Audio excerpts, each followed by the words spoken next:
Albert Camus est un étonnant mystère. Cet homme qui était orphelin de guerre, qui est né dans une famille pauvre en Algérie, a su construire une œuvre qui est une œuvre universelle et qui parle encore aux hommes aujourd'hui.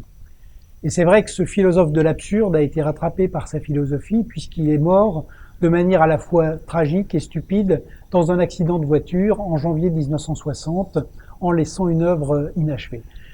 Camus, c'est la figure de l'intellectuel engagé, mais d'un intellectuel engagé au service de la liberté. Il s'est d'abord dressé contre le colonialisme en Algérie, ce qui lui vaudra d'être expulsé pour avoir dénoncé la misère de la Kabylie. Ensuite, il s'engage dans la résistance. C'est un des leaders du mouvement combat durant la Seconde Guerre mondiale.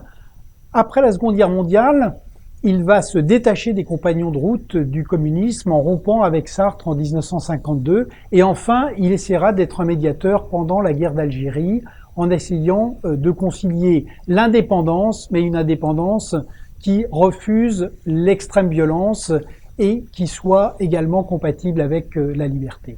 Donc quand on reprend l'ensemble de son œuvre, on s'aperçoit qu'elle est guidée par un principe, c'est que face à l'injustice et face à l'absurde, l'homme doit se révolter. Mais cette révolte doit toujours tenir compte de la dignité des hommes, elle ne doit jamais céder à la violence et surtout, elle doit être dirigée, elle doit être fondée, elle doit être guidée vers et pour la liberté. Et c'est comme ça que les héros de Camus retrouvent leur humanité. C'est le cas de Meursault dans sa prison, c'est le cas du docteur Rieux face à la peste. Donc c'est à la fois la révolte, c'est la mobilisation collective, mais au service de la liberté.